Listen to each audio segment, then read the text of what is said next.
My nighttime routine that incorporates hydroquinone and tretinoin. Hi everybody, welcome back. This is a video that I get requested to make all the time because I am somebody who for 2 months a year uses hydroquinone at a very high percent along with my tretinoin. So this is Muesli's the spot cream. This is what I've used for the past couple of years. This is what my dermatologist recommends to patients as well. It's hydroquinone 12%. Now if you have melasma, you've probably heard about hydroquinone before. I really like hydroquinone. I like cysteamine. I like azelaic acid in high percentages. I've tried them all. For me personally, what works best for my melasma is hydroquinone at a high percent. This is 12%. So I use it 2 months a year. I usually start at the end of the summer and I'll use it end of August to end of October. So I started a little early this year. I started about 3 weeks ago and already my melasma has improved a lot. This is a hydroquinone 12%, niacinamide 2%, kojic acid 6% mixture, and I absolutely really love it, but a lot of people don't know how to use this in their night routine. So I'm going to show you exactly what I do in my night routine when I am using it. Now, why do I only use it 2 months? That's a great question. You don't want to use hydroquinone for more than 2 to 3 months because something can happen called ochronosis. It's very rare, but it can happen. It's when your melasma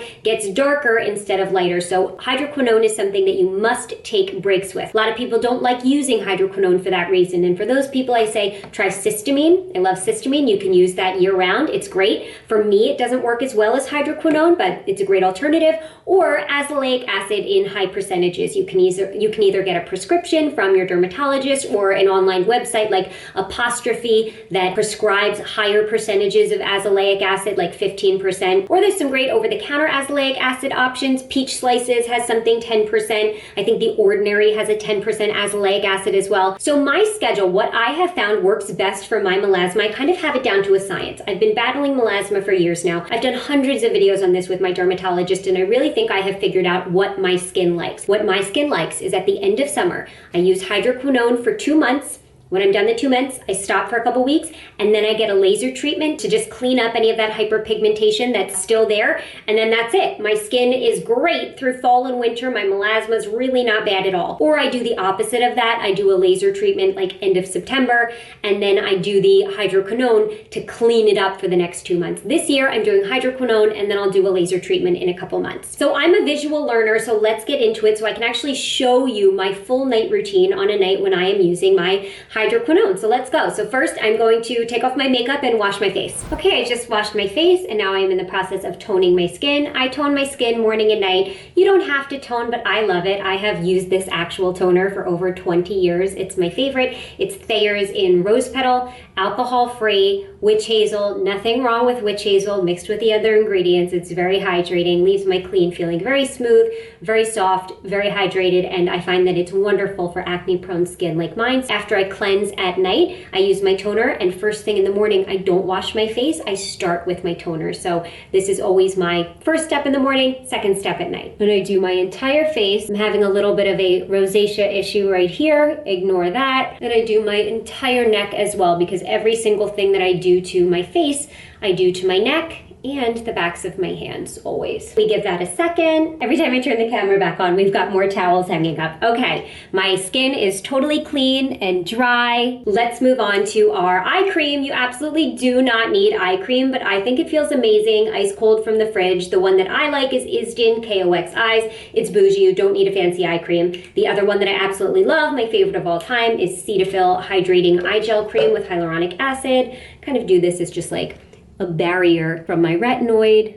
Go above and below, dab, dab, dab, smudge, smudge, smudge. I love an ice cold eye cream. Again, not necessary, you don't need an eye cream, but if you want to use one and you like one, go for it. So when you start hydroquinone, you're probably going to be advised to use it alone for a couple weeks to acclimate it. That's what I always do. I'll use just this alone with moisturizer at night. No tretinoin, just wash my face, tone, hydroquinone moisturizer for about a week just to get my skin used to it again. And then I add my tretinoin into the rotation. This doesn't irritate me doing both, and these together are just powerhouse. So this you want to go on last. You want to do the tretinoin first. So I'm going to take my normal pea-sized amount, going to dot it all over for even application like this. I always take a little extra, do on the back of my hands, and I'll do some on my neck as well. Just massage it into the skin. If you're super sensitive, stay away from the mouth area.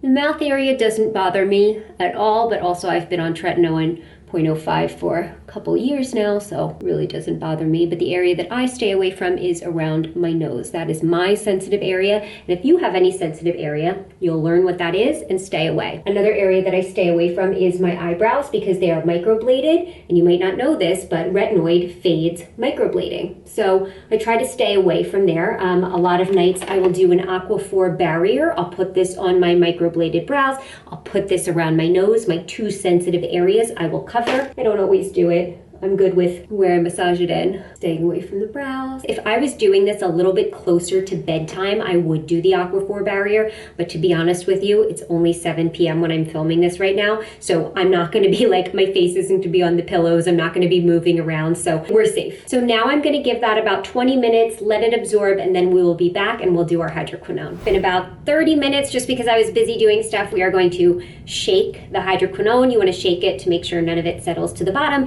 You don't have to wait this long. You can just wait like 5 minutes or so after your tret and do your hydroquinone, but waiting longer also ensures that you're not going to get irritated. And I like to wait about 20 minutes after my tretinoin to do my hydroquinone. So I take a little bit and I do not apply it to the whole face. I just massage it into my melasma. So I have some little spots right here. I massage it in. A good amount on this cheek here. It's hard to see in the camera. It is there. And then my forehead, I have this really fun half moon shape. So I take my hydroquinone on my finger and I really massage it into the melasma. You see where I got a little, you get a little red when you first massage it in. It doesn't have to be perfect, but you want to massage it in just to the melasma so the parts that don't have melasma don't get any lighter. For this half moon area over here, trying to stay away from my eyebrows again. Move a little down here. This is my worst melasma spot, believe it or not, and I happen to have a little rosacea right over it, which is really, really fun. And then over here, and I don't use that much. It ends up being probably like less than a pea-sized amount, but I try to really massage it in. Then it kind of shows up shiny. Do you see my half moon of melasma here and here? And that's it. So now I'm gonna wait about 10 minutes and then I'm going to cover up with moisturizer. The moisturizer that I usually use is Vanicream. It's my favorite. I've also really been liking this Skin Fix Triple Lipid Peptide Cream. If you have super sensitive skin, these are my favorites. There's nothing else that I can really use on top of hydroquinone and tretinoin that are okay for my skin. Vanicream is really always my go-to, so I will see you in about 10 minutes. Okay, it's been about 10 minutes. I was just cutting some strawberries, and now we are going to put on our Vanicream. This is my final step of the night. Pretty simple. I know what you're gonna say. Why are you waiting so long? I don't have that time to wait. You do not have to wait as long as I do. If you condense it, it's wash your face, tone your skin if you tone, eye cream if you use it, tretinoin, wait a couple minutes, hydroquinone, wait a couple minutes, and moisturizer. If you forget about the toning and the eye cream, it would be wash your face, put on your tretinoin, hydroquinone, moisturizer. If you don't want to use the tretinoin and the hydroquinone together, it would be wash your face at night, put on your hydroquinone, wait 5 minutes, do your moisturizer. So you could be done in under 10 minutes. I always do about this much of my Vanicream, and I kind of do it all over my face to make sure I have enough. You can use a little more, but I don't find like I need more. If you're new to Vanicream, it is the absolute best thing for sensitive skin. It was developed at the Mayo Clinic by 2 doctors who could not find anything for their patients, their cancer patients, that wouldn't irritate them. And they created Vanicream, and I am such a big Vanicream fan. The founders' pictures are actually on my bathroom wall. In my other bathroom, it's kind of like a funny bathroom where I just have like ridiculous pictures on the wall. I have a picture of the founders of Vanicream, and it makes me smile every time I see it. And the TikTok people love that picture. Here is the final look of the skin. And that was my full nighttime routine that incorporates hydroquinone and tretinoin. And just to go over it again, the routine that I did tonight was I washed my face, I toned my skin, I waited for that to dry, I did a tiny bit of eye cream, I did a pea-sized amount of tretinoin dotted all over my face for even application. I waited about 20 minutes. I did hydroquinone. This is muesli 12% hydroquinone. I massaged this just into the areas that I have melasma. I waited 10 minutes. You can just wait 5 minutes too if you want, but I waited 10 minutes and then I covered up with Vanicream moisturizer. And that was my full routine incorporating hydroquinone and tretinoin. Ask me all of your questions and I will see you next time. Bye.